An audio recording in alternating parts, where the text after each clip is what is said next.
Well, this stabbing adding to a growing issue when it comes to our kids' safety. Tonight, First Alert 4 is confronting conflict. A fight near Hazelwood East High School last Friday has one child in jail and another still hospitalized. Video of that clash continues to go viral, and we warn you, the video is hard to watch. It shows two girls fighting before one of them begins slamming the other's head repeatedly into the ground. Police say the 15-year-old female in the video is charged with assault. A court will decide if she is charged as an adult. The girl seen lying on the ground remains in critical condition tonight.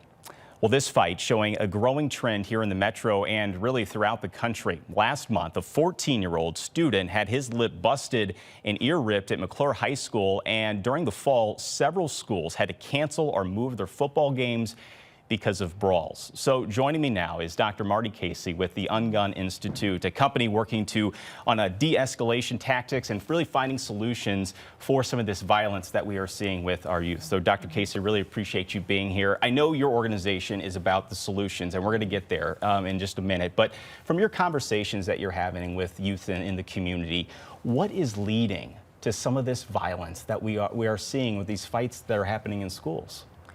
Corey, if we do what we call trauma tracing, we go all the way back to the lifestyle of the youth. We go back to the environment. We go back to the relationship with parents, with what's happening inside of their community, along with the environment and the culture of the school. All of those things combined makes for a recipe sometimes where violence is going to be cooked up. So what we have to do, we have to take the individuals and see exactly what's happening. My concern with the fight that we were talking about, I want to know what was happening, what type of relationship was between those two young ladies before the fight took place. And we all have to take some accountability, because for those who may have seen some things brewing on social media, for parents who may have overheard some conversations and coming home and saying, I'm having some issues with so-and-so and so-and-so, and this is what's happening, that is the time for us to act. We cannot wait until it gets to the violent act itself taking place. We have to start stepping in the core, in the beginning of the situations. That's where we're losing, if you will. We're too late. Let's talk about some of the solutions in the Ungun Institute on doing some of these things and stepping in immediately to try to prevent some of these things that we are seeing happen.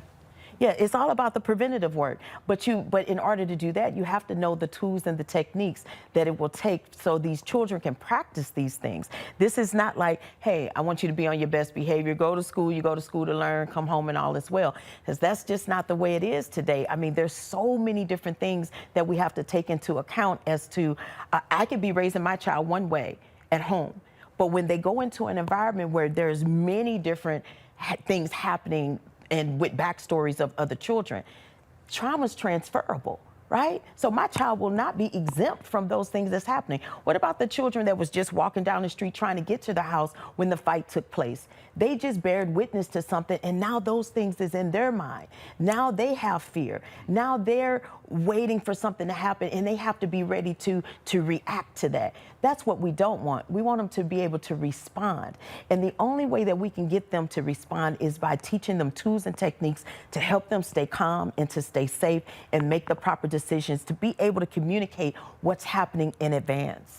And a lot of people will say, well, we got to start at home. We got to have, some tough conversations with all of our kids about, what to do, what not to do. But other than that, your organization focuses on trauma and dealing with some of that trauma. So what, after parents maybe see some of this, is that it's happened in that fight, how do you talk to your child about some of the things like that's going on? Well, first of all, I need everyone to understand that trauma has no race, face, or place. So you can't say that it starts at home, because wherever your child is, trauma can follow, trauma can happen, they can be triggered, things can begin to escalate wherever they are. So you need to give them the tools and techniques that's necessary to keep them safe wherever they are, whether they're in your presence or they're at school or they're in the community. Again, this happened inside the community, but I guarantee you that the relationship of these two girls, they met at school. Okay, and they live in two different households. So we got to consider the entirety of everything. We have to work this out together. This is not a race issue to me unless we make it one. That's not what this is. This is an issue of violence that continues to perpetrate. We have right now an epidemic of violence that's happening in our society. And to be honest, in our city, it's been going on for quite some time because we haven't taken the time to really funnel the money and putting it behind the healing of these children. They experienced the unrest of Ferguson. We're coming up on 10 years in August. And there have not been healing aspects in place. All those children that never received any counseling, anyone to talk to about how they feel. We're going to continue to see the violence rise. Every single day, you're going to see fights break out. Today, it's this school. Tomorrow, it's going to be this school. 3 days from now, it'll be a school somewhere far away from where you don't even know where a child, even attends there. Yeah. So what are some of the things that the Ungun Institute that you can do to help families and help our youth and that you are doing currently? Train the trainers. We are here to train the trainers. We, unfortunately, do not have enough time to go inside every single school that needs us because right now every school needs us. But we do have enough time to train trainers to where if you are working with children, if you're a social worker, if you are if you're working in the community, if you're a pastor, you are a nurse, you could use our tools and techniques, and wherever you are servicing the community and these children, we can train you on what to do and how to respond to keep these babies safe.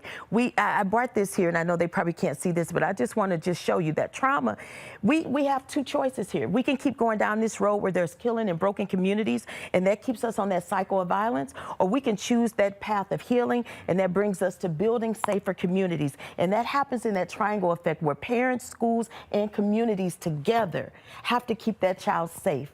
Inside of it, it takes you and I. I told you when you all called me, you're a media source. How you tell this story will matter on what's going to happen and how we respond to it outside. I thank you, Corey, for allowing me to speak this story from a place of sharing with everyone that the time is now. Yeah. It's right now. Our babies need us right now. Since I've been here, you had a story to break about violence at another school. Right? Yeah. 100 students fighting.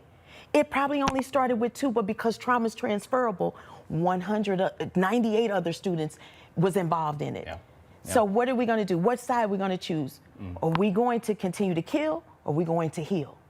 I'm on the healing side, and I'm asking others to join me. So I'm hoping that they contact us at unguninstitute.com today so that they can sign up for our next Train the Trainers.